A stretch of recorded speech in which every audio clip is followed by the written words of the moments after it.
Hey everyone, Austin here again with another Let's Play video. Today we're actually busting out the FM Towns Marty.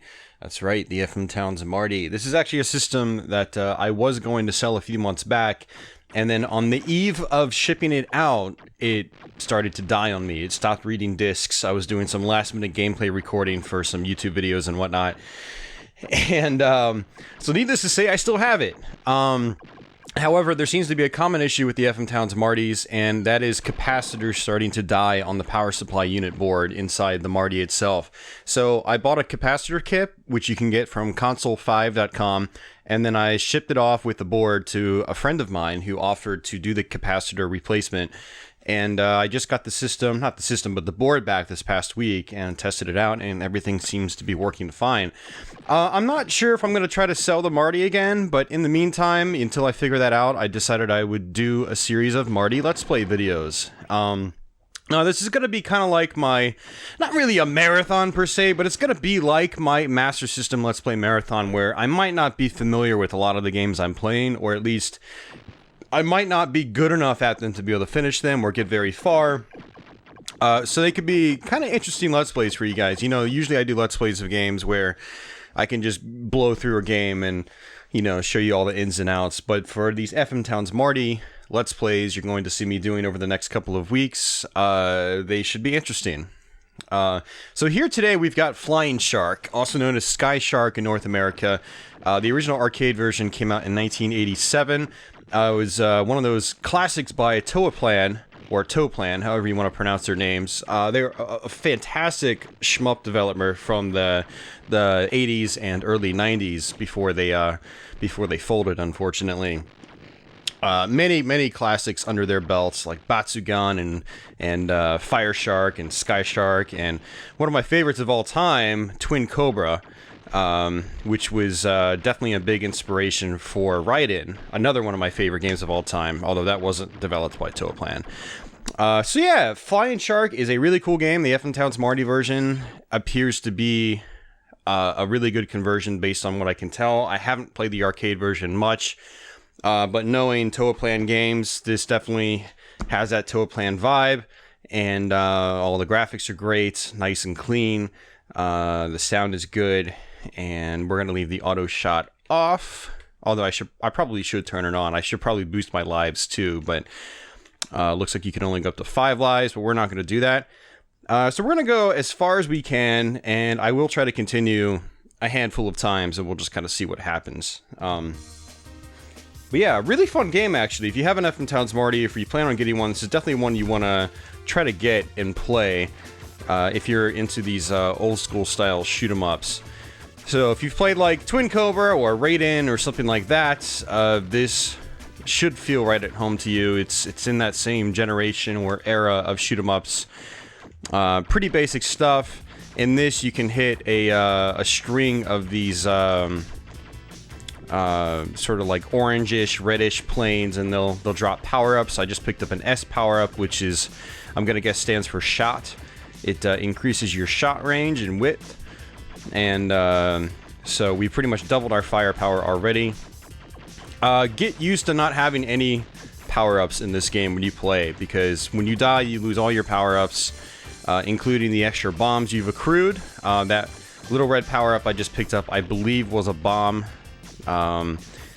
This is a game where you do want to use your bombs. You do that by pressing the alternate button, button 2, and pretty basic stuff. It's just all about shooting everything you see, staying alive, getting some points in the process. If you're a score hound, you can try to get as many points as you can. Me, I'm not quite that into scoring now in games like these. For the games like these, I'm mostly all about survival, because it's hard enough to stay alive in these classic 80s, mid to late 80s shoot 'em ups. Bullets start to get really fast as you perform better. Rank goes up, I believe.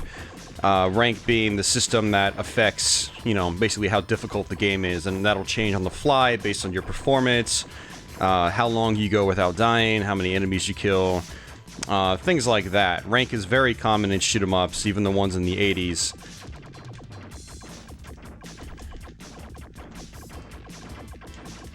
And we died. And that was actually kind of a stupid death because the guy was only doing like a 3-way shot, and it was very easy to avoid. So dying in the first level is not my idea of a good time, but we'll go ahead and just try to deal with it and see what happens.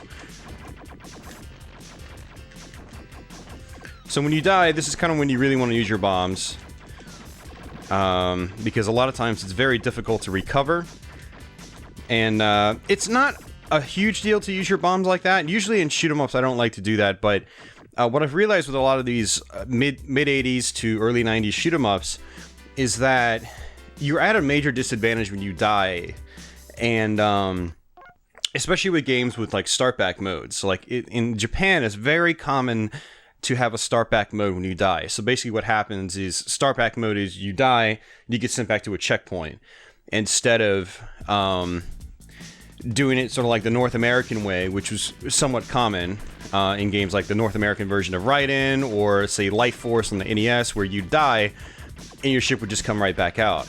The start back mode method sort of forces the player to learn sections of the game, which can be rather frustrating when you're doing the same section 20 times over.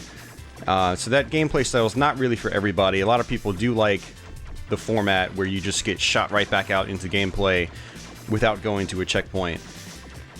But these games that do have the checkpoints in particular, I find that you're always at a disadvantage when you respawn, and it's very difficult to recover.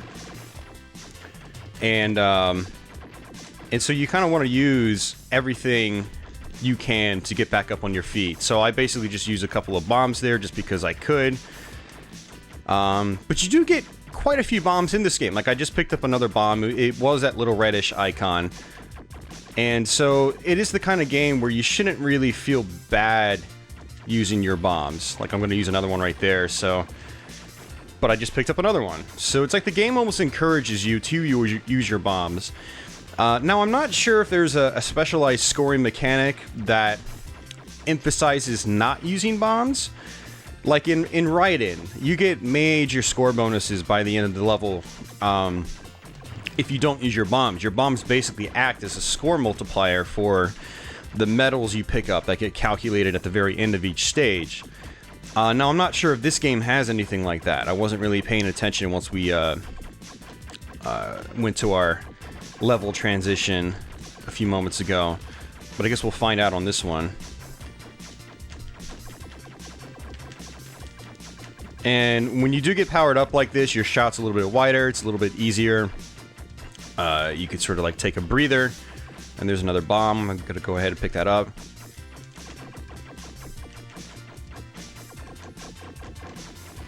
So a good rule of thumb in these old shoot-em-ups is to never really hug the back side of the screen, like the wall down here, because as you can see, there's already some enemies that are coming up from behind us. And if you constantly just sit at the back of the screen, you're gonna get caught off guard, and you're gonna get basically taken out by an enemy that just pops up right from the bottom. Okay, yeah, it looks like you do get some bonus points for having bombs on hand. So each bomb is about 3,000 points from what I can tell. And 3,000 points actually seems like a lot of points in this game. Like, if I had 5 bombs, that would have been a good chunk of my overall score, which I'm only at 164,000 right now, or 165,000. So it seems like if you get really good at this game, you want to do it without using bombs if you're trying to play for score. But seeing as I've never even beaten this game before, I'm not really interested in the score aspect at the moment. I'm more or less just about trying to survive and beat the game. And honestly, that's how I really feel you should be with these games, unless you can just totally dominate them and destroy them at will, basically.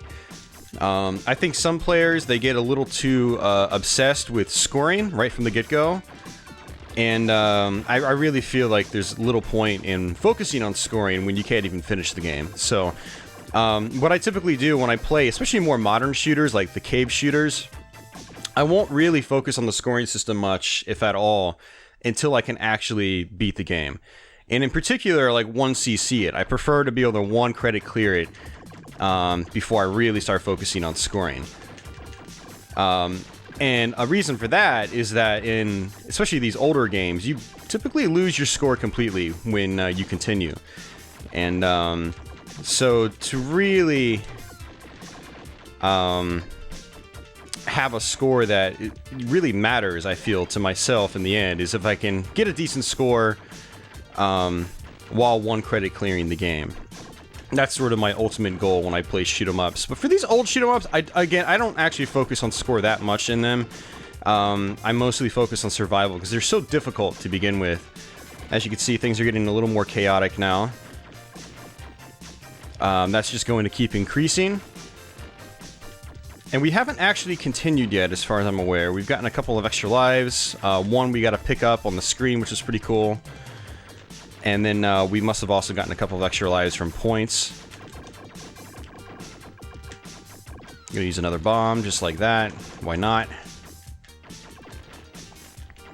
I like that slowdown, though. I don't like dying. So we've got 2 lives left.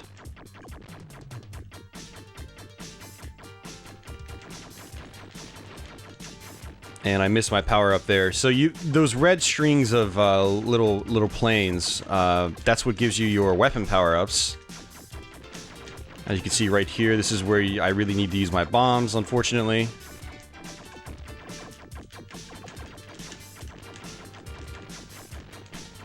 Oh, I missed that last plane again. Ugh. So you have to... It's almost like 1943 by Capcom, where you have to defeat an entire string of a certain color of plane. And that's how your weapon power-ups drop. And again, the yellow S's are for shot. Again, I assume that's what it means. But I think it's pretty safe to assume. And I missed it because I was trying to avoid the bullets. See, what a lot of these games will do from this era is they'll sort of just like pin you into a very specific part of the screen, and it's very difficult to get out of said area of screen without dying or bombing or something like that. And I didn't want to use too many bombs because I'm going to need at least 1 to get out of a tight situation.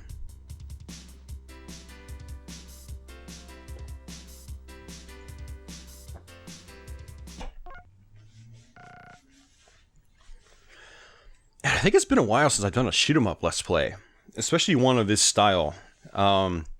We will be covering Raiden, or Raiden, for the FM Towns Marty, which is a pretty good version of that game.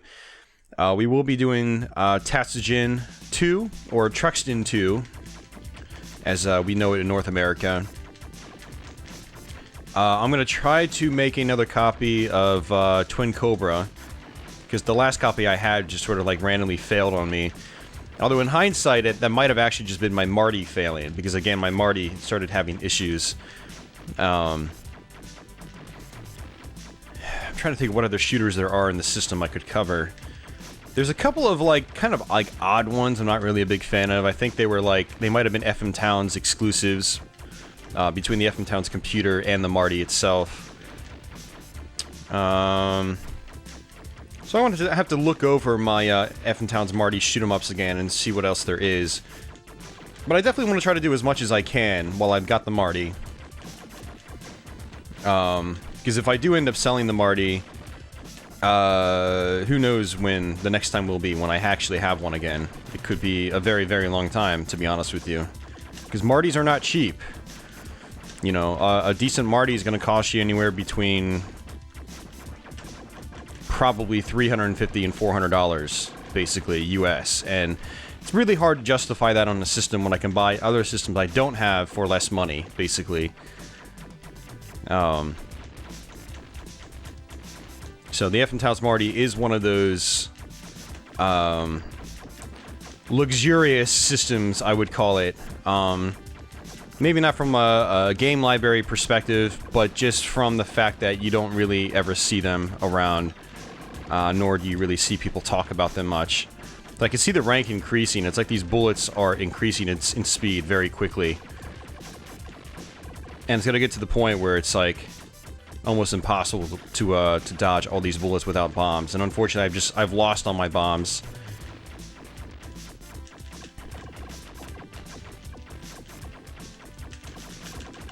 So these guys that are coming up from the bottom, I want to take them out very quickly if I can.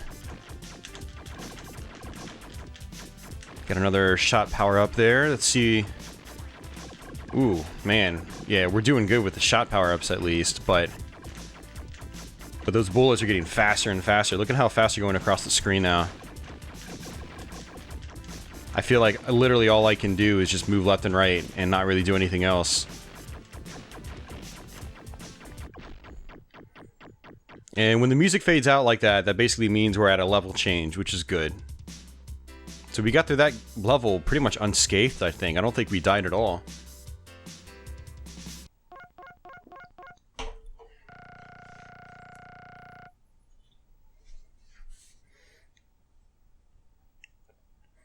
I think the bombs on the bottom, that might be what level we're on. I'm not sure. Because there is no real indication of what stage we're on. Hey, we got all our bombs back. I wasn't really paying attention to that. If anybody is watching this that's actually really familiar with the arcade version of this game, let me know how the mechanics of this game works. If there's anything special with the scoring, your bombs and things like that. Wow. I thought I was going to get away with that just by hugging the right side of the screen, but apparently not.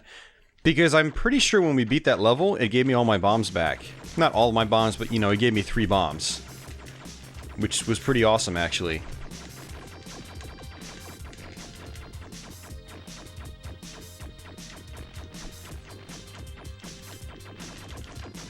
So one thing I'm actually doing intentionally, and I'm not sure if you have been noticing this or not, is... Whoa! I was not expecting that pattern. What I've been doing is intentionally keeping the rate of fire down slow. Just been slowly tapping the fire button until I really need it.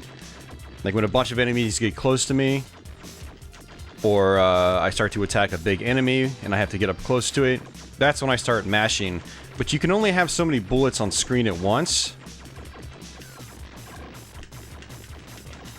And so I don't want to keep mashing the button and not being able to shoot an enemy when I really need it, because like all of my other bullets will be all the way up the screen.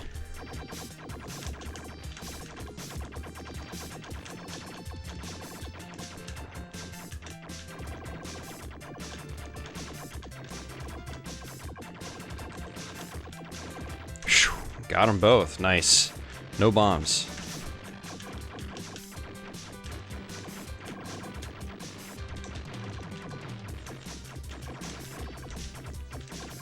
Yeah, so this game can get pretty intense, and that's what a lot of these early, not early, but like mid-80s to early 90s shoot-em-ups were like, especially the ones by Toaplan.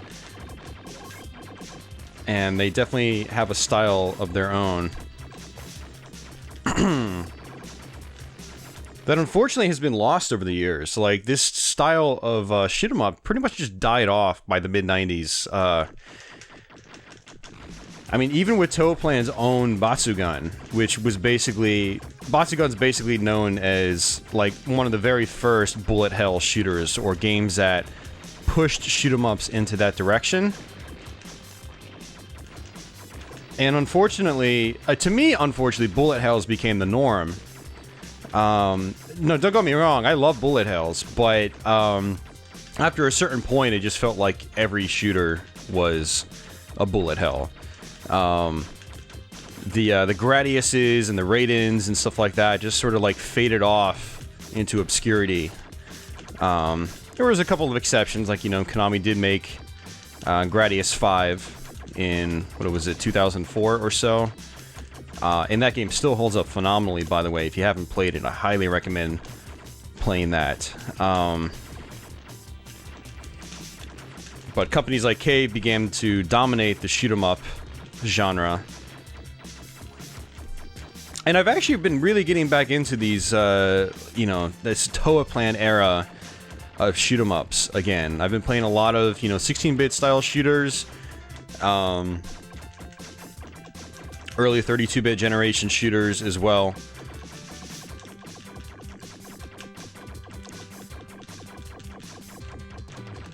They have totally different strategies compared to the bullet hells, which really really helps set them apart. But also the theming is usually seems to be focused on a little bit better in these classic shooters. Maybe not better, but it's actually easier to understand what's happening on screen because there's not so much stuff happening on screen. I can actually see the backgrounds and appreciate you know, the detail that was put into the animations and the subtle little characters like the cows on the first level on Raiden, you know, stuff like that. It's much harder to focus on things like that in the bullet hell shooters because you're just focused on dodging everything on the screen, or taking advantage of the really deep scoring system, which a lot of the cave bullet hells have. You're not there to absorb like the environments and the backgrounds and, you know, maybe sometimes the music. That's a lot easier to absorb when you're just focusing on bullets. Ugh, this is a tough part. Very tough part. I might have to just use all my bombs on that big thing. Or maybe just avoid it completely.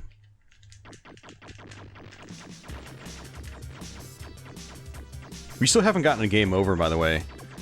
So we must have earned quite a few extra lives. Alright, so I'm going to try to just see if I can stay off to the side. I don't know if that's going to work or not. Oof. That was bad. Alright, so this will be continue 1. We'll go ahead and continue. We'll continue at least a couple of times. Area 97. I think I got farther than this in one of my Twitch streams, back when my Marty was still working. Okay.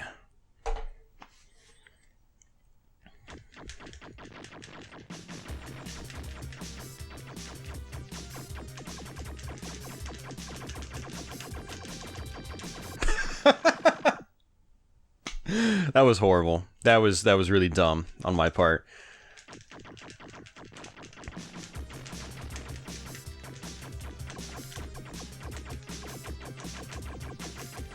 Yeah, okay, so he's basically got 2 bullets that just kind of go near wherever I am on screen. They sort of just pinpoint my location and just fire there, so getting up close really isn't an option on this part, it seems.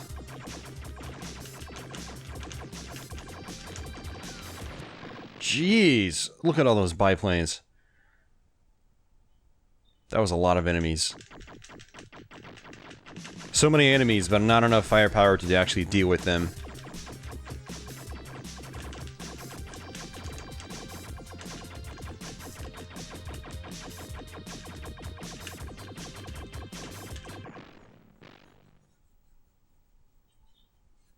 Well, that wasn't very exciting.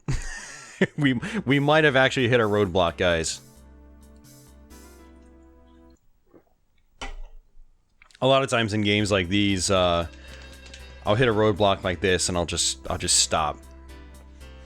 Although if I'm streaming on Twitch, I do have a tendency of trying to just, you know, like push through, because I am streaming for other people, and when I stream on Twitch, I do try to actually make an effort to get past roadblocks. Whereas if I'm just playing by myself, like not for a Let's Play or for a Twitch stream, I'm more likely to just like pop in a different game, basically. I'm less motivated to try to press forward and improve on my play.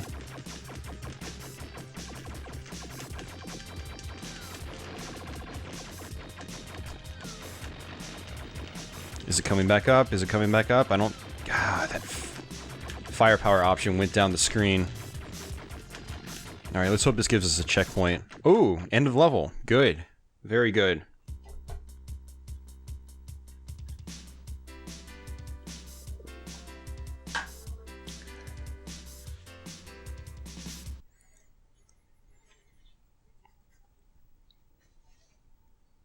Yeah, I'm really lucky to have gotten through that last swarm of planes. This is not just the big guy I had to really worry about. It was the 50 other planes that came from behind it.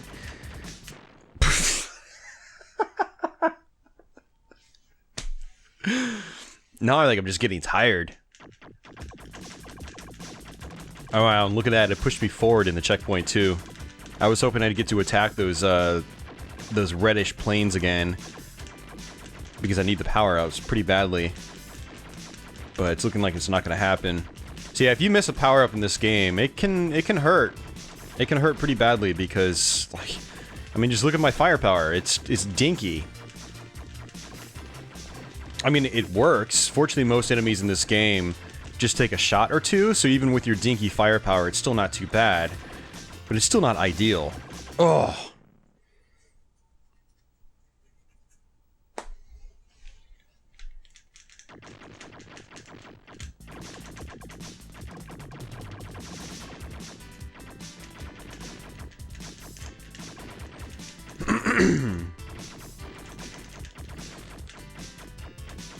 Yeah, you've got to be really good in this game. You've got to be really on point. Like, really got a Hawkeye for all those, like, little tiny bullets coming down the screens. What's interesting about these shooters, especially by Toplan, is that, and you didn't see this on the console versions that much back in the day, but like the little turrets and tanks and planes and so forth have very high levels of precision on their aiming. So a good example is the home versions of Twin Cobra for the Sega Genesis, Mega Drive, and PC Engine back in the day. I think even the console versions of Raiden would do the same. Enemies and turrets could only attack in like 45-degree angles. Or I should say 8 directions. So basically they can go up, down, left, right, and then diagonally in all directions. And then that was it. However, in the arcade versions of those games, the enemies had a much more fine-tuned level of accuracy. So they could attack in much more than 8 directions, basically. And it's the same with this game. They don't attack in just 8 directions. They can basically pinpoint wherever you are on the screen. And that's what makes these arcade versions so much more difficult than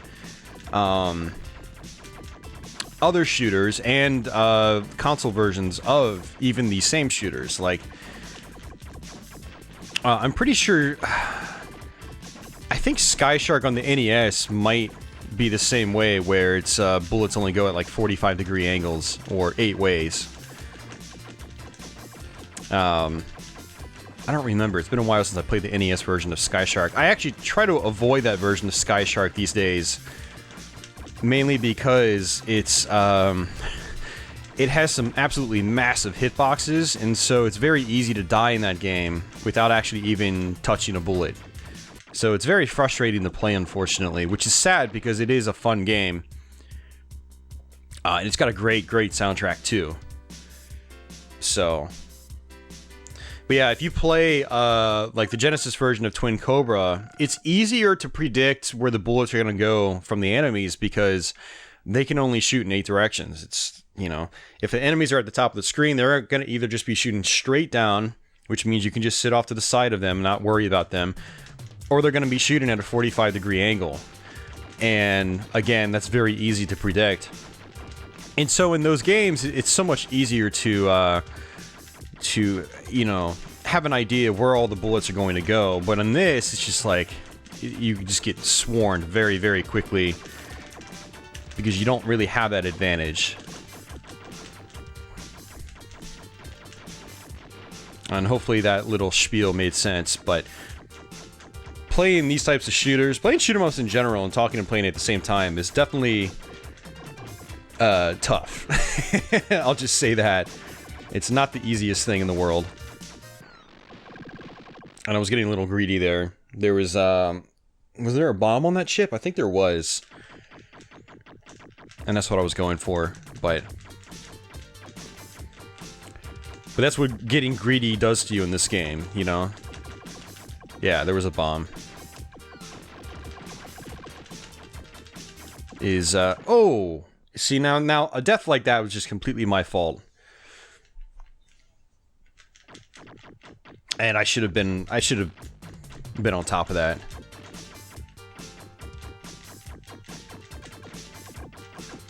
I mean, when it's literally just like one turret on the screen, that's not exactly the best time to die. Definitely a noobish mistake.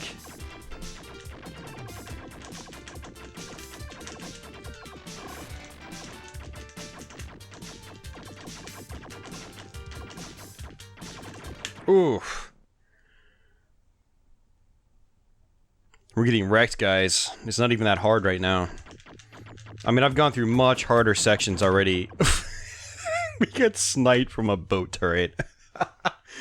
That's right. You've got to watch out for all the enemies in this game. The boats, like the second they appear on the screen, they can shoot at you. It's something you need to be aware of when you're playing this game. I wonder how many areas are in this game. If anybody knows, please post a comment below. And I'm really curious. I'm really curious to know how far I've actually ever made it into this game. Now, if it's set up like Twin Cobra, you basically go through 2 loops. And in Twin Cobra, it's only like 5 or 6 stages, and you do that twice with variations on the second loop, basically. And it feels like I'm probably on the second loop in this game if it operates in the same way. Basically, what I want to know is, does this game end? Because there are some early shooters like this that don't end. They literally just keep going on and on and on, and just loop and loop and loop. Infinitely, basically. But I'm most interested in shoot 'em ups that actually end, because that's like my ultimate goal, is to get to the end of a shooter like this. But the music has looped, the levels have looped. Like, I've basically already played this level before. Yeah, this is really tricky right here. I don't know what I should do. Like, should I just go to the left and just avoid the bullets completely? But I've got those turrets to deal with, and then that's just going to put double the bullets on the screen with the little boats on the far right side. But I can't attack the boats. Well, maybe I can. But then I've still got the turrets to deal with. It's so hard, and this is what's frustrating about this era of shooters. And maybe even why some people, like, really embrace bullet hell with, like, open arms. Because in bullet hell, you didn't usually have checkpoints. You know, it was all about the scoring system. And dying... well, I should say the negative outcome in the scoring system was your punishment for dying. Even if you just got shot right back out, no checkpoint. It wasn't so much about overcoming, like, really tough situations like this, as much as it was scoring really well, taking advantage of the scoring system that was set in place. And if you were playing by scoring, any kind of death was really bad.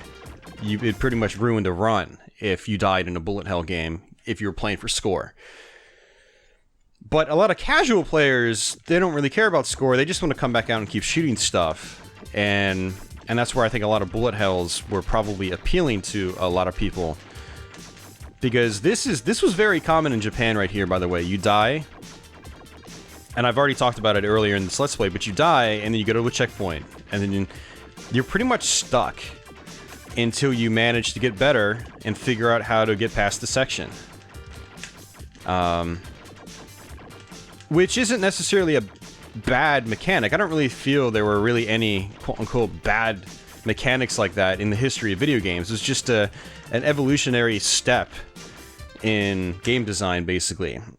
It's archaic by today's standards, but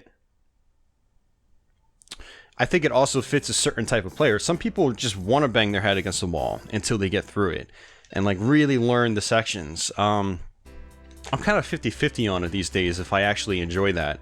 Like, I don't mind trying to persevere for a little while, but then when I've spent an hour on it, I don't really like finding myself in those situations anymore where, you know, I've been working at the same section over and over and over again. Anybody that has seen me play some Doom mods recently on Twitch, some ridiculously difficult Doom mods, I've been going through the same thing there in Doom, classic Doom. Because the mods are so difficult, you basically will attempt a section, you'll die, and then you'll quick load, and you'll do it literally like 100 times before you actually manage to get through it. They are so difficult. But that's the whole thing about the checkpoint system, is you end up in situations like this where you start doing the same sections over and over again. And it's very difficult. Not very... I'm kind of worn out right now. I don't even know what to say. I don't even know how to talk anymore. It wears on you. You need a very high endurance, you need a very high attention span, which I don't know if, like, how much of our society actually has that anymore, a good attention span. But, it's definitely a style of gameplay system, I think, for a specific type of player.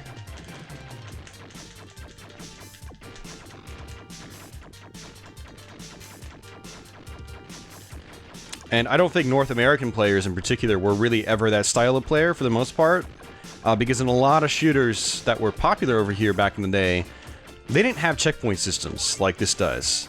In Raiden, for instance, they allowed an option on the arcade board to have no checkpoints, but the no checkpoints was the normal way to play it in North America, whereas if you play the Japanese version of the game, it's normal to not... it's normal to have the checkpoints. That's standard for Japanese shooters. You go play like these console versions of any of these shooters back in the day, they all have start back modes and checkpoint systems. And I hear people, modern day retro collectors, picking up copies of, like, say, the Japanese versions of Raiden on PS1, and they're being like, WTF?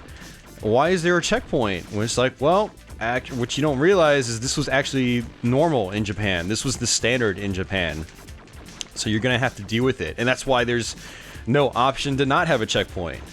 Because it was normal in Japan. That's just how they did it over there. But in North America, it was much more common to not have checkpoints. They just kick you right back out. But of course, in a system like the FM Towns Marty, well...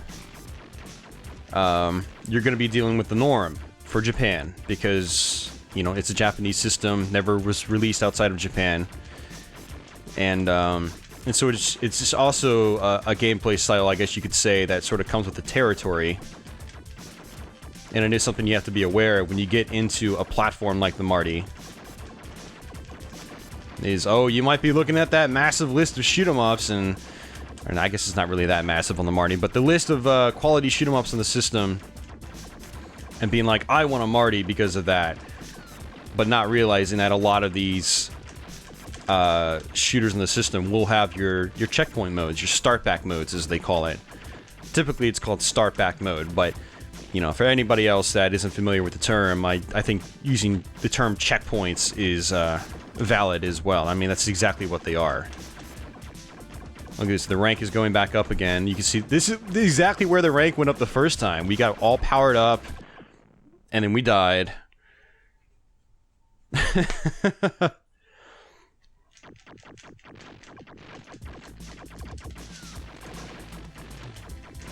Gonna have to really take advantage of those bombs, too.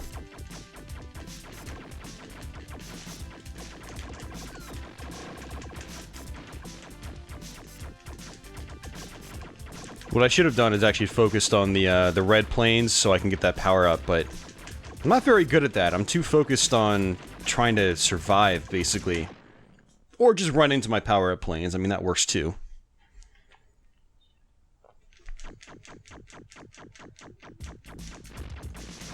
Alright, so I'm debating on whether I should stop or not after getting a game over here. Whoa! That was weird. Oh, I kind of see what's happening. So the little turrets, you know, when you see like black cracks, that means they still have a ways to go before you kill them. When the cracks start turning red, that's when they're almost dead. I thought that the black cracks on the turrets meant they were almost dead.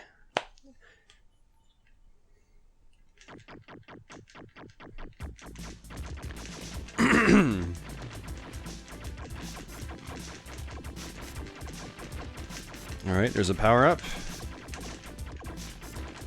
Or not. What time do we have here? It's 6:34. Okay, I've got some time.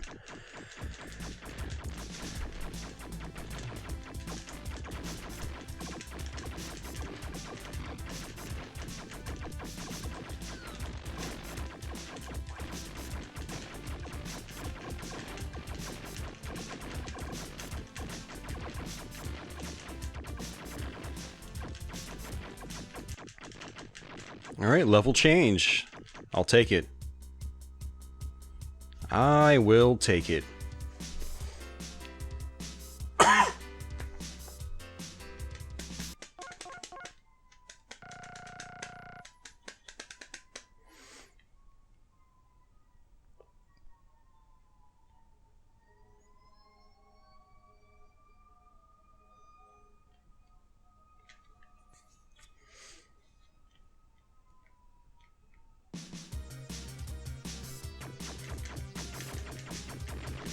Yeah, what I'm going to do later is check out like a long play of the arcade version just to see how many stages it has.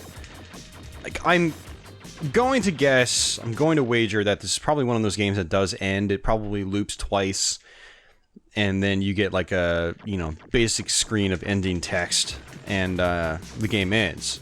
And the goal is to try to get the highest score possible with going through the game without continuing, basically.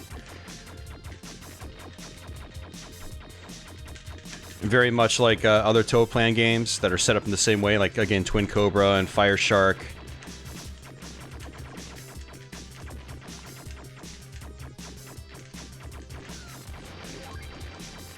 Did we get the power up? We did not. No, we did. Okay, cool.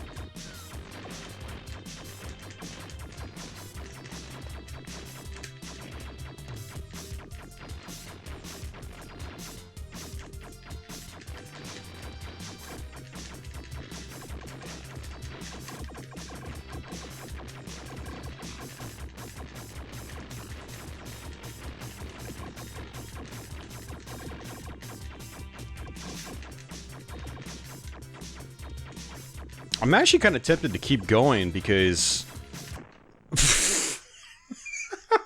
I wasn't expecting to die by that, but I literally just hit the pixel and died. That was bad because we were pretty well powered up. Oh, and I just lost that power up too. Yeah, that sucks pretty badly actually.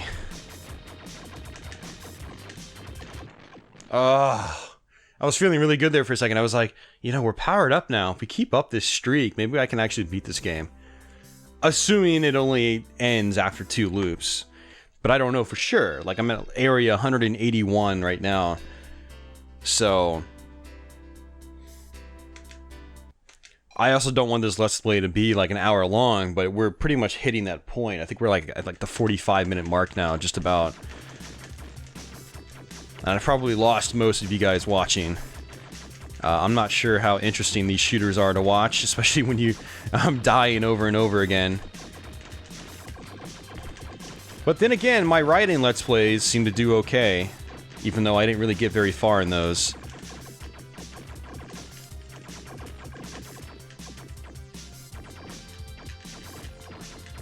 Alright, let's not make the same mistake again.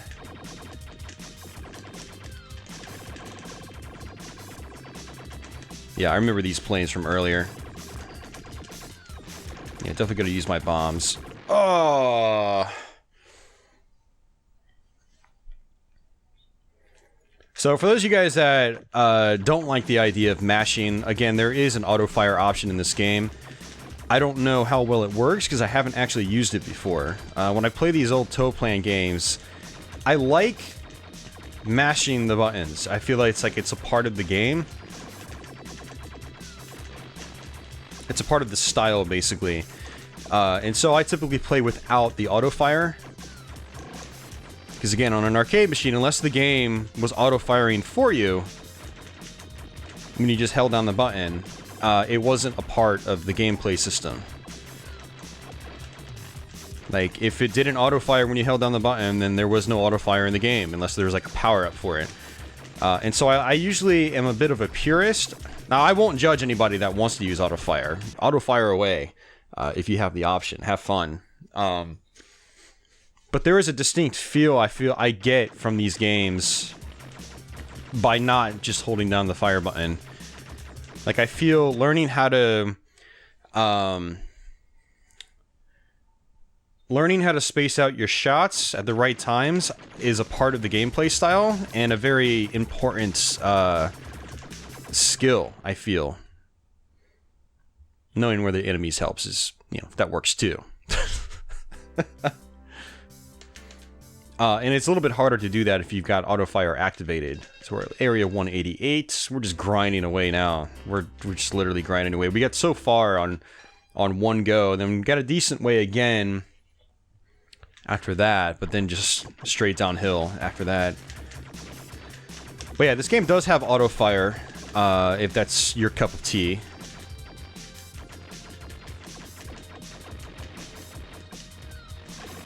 Oh, I didn't think I was going to get hit by that. Yeah, so a good idea here might be to let all those guys come in and then just bomb. Take them all out in one swoop, basically.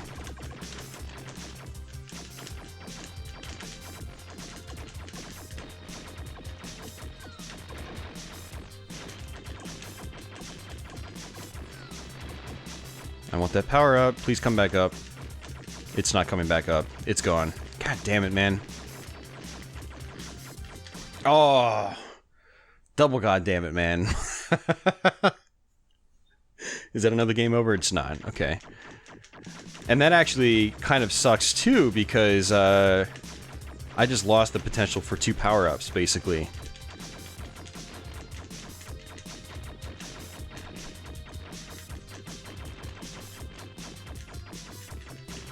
Yeah, we're credit feeding our way through this game so badly right now. It's sad.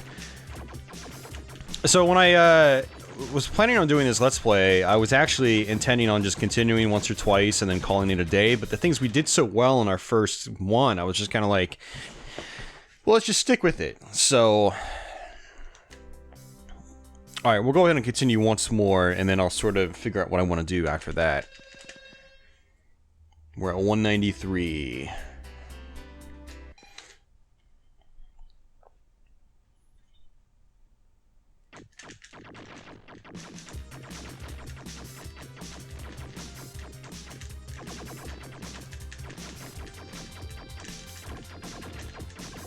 Oh, you see, the thing is, like, the embarrassing thing is that I keep getting killed by just, like, literally lone enemies on the screen. Because I'm playing way too risky. I'm, like, getting up close to the turrets, thinking I can take them out before they fire at me. Kind of like that, you know? And it works if you can do it, but I'm mistiming, or misjudging, a lot of things in this game, which is causing me to die when there's just literally a single enemy on the screen, which is not really a good thing at all. Alright, got a power up. That's good. Having the power-ups makes life so much easier, and it doesn't really look like it. Like, my shot is still pretty dinky right now, right? But once you get it spread out even more... Oh, we're at this part again. Uh-oh. Save your bombs.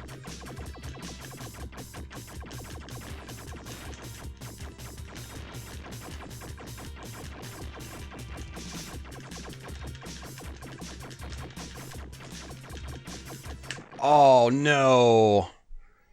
Having that power would have made this part so much easier.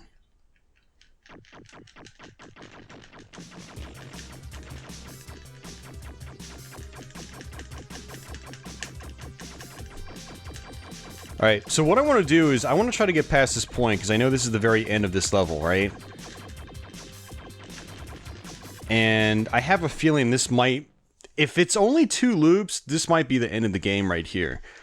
Because this was the only ship in the game that came out that was sort of acting as a boss fight. Like, I wasn't even able to take it down the first time I got here, so...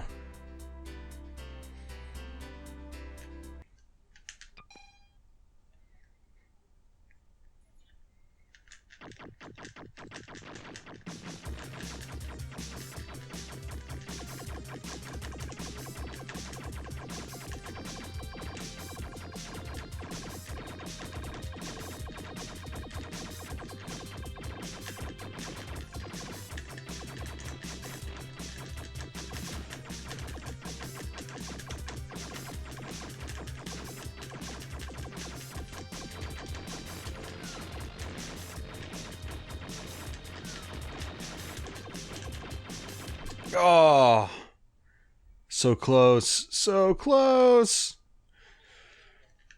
Yeah, so they at least give you enough bombs to deal with it, but you do still have to dodge. You still have to stay alive for a decent part of time. I don't even think it's possible to kill this thing without power-ups, to be honest with you.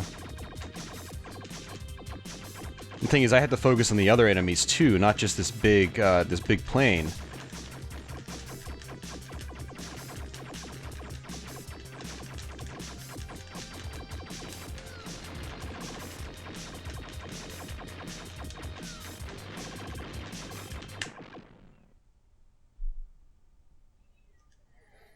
Oh, man.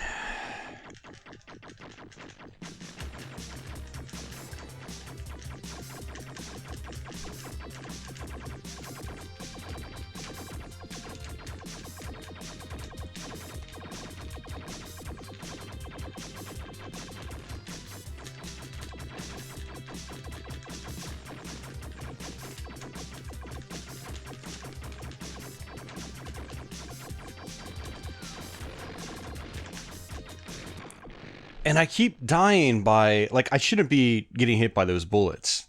Like, those are very easy to dodge. I mean, you saw me dodge them, like, 1,000 times before that. So, it's not like I'm being swarmed by bullets to the point where, like, I'm actually on edge or I feel like I can't dodge them. I feel like I can totally dodge everything that's being thrown at me right now, but the thing is, the bullets come down the screen so quickly that,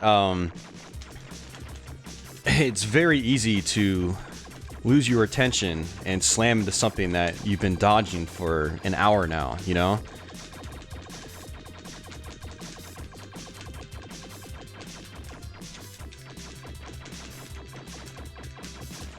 And I basically want to save my bombs for this next part here, when all the green ships start flying out at me. Like right here.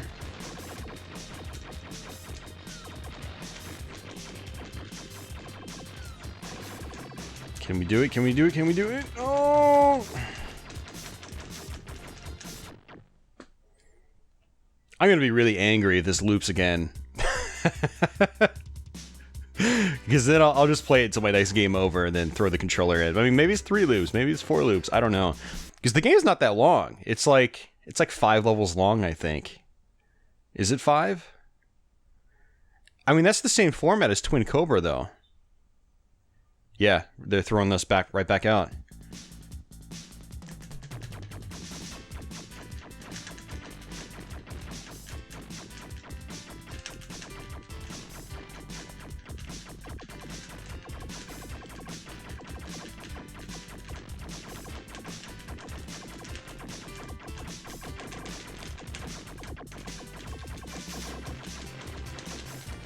Yeah, so if you're watching this and you're familiar with the arcade version of Flying Shark or Sky Shark, let me know how the game is laid out. I'm curious to know how many levels are in it, or if it's just one of those games that just loops infinitely. I'd really like to know how much progress I've made in the grand scheme of things.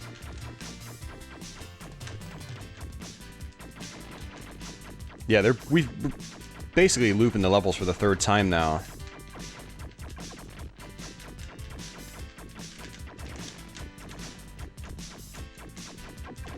Oof. Alright, so we'll go ahead and play it out until our game over, and then we'll go ahead and call it a Let's Play, which at this rate probably won't take very long.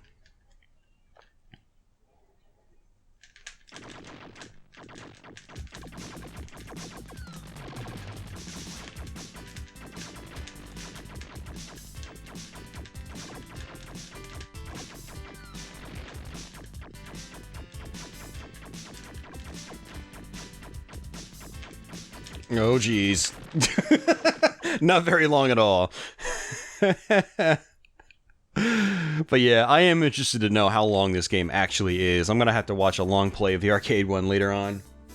Because I'm assuming this is like pretty much exactly like the arcade version. These FM Towns Marty ports were typically identical to the arcade games, minus perhaps, you know, screen orientation differences and things like that. Like, this is a 4x3 screen setup, and I'm pretty sure the original arcade version was a vertical-oriented monitor, so... but there you have it, guys. A FM Towns Marty Let's Play of Flying Shark, aka Sky Shark. We'll be back definitely in the near future with some more FM Towns Marty Let's Plays. You can expect games like Splatterhouse, Truxton 2, Raiden, Shadow of the Beast, perhaps like Bubble Bobble, and some other arcade ports and whatnot. So I hope you guys enjoyed this Let's Play video. If you stuck around to the very end, thank you for watching. Be sure to post a comment below. I don't know why I'm saying that, but post a comment below anyway, because comments are awesome. I like comments. And feel free to give this video a thumbs up if you dug it, and stick around for some more FM Towns Marty goodness. Yeah, I don't even know what else to say. So I'm out. Thanks for watching, guys. I will see you soon.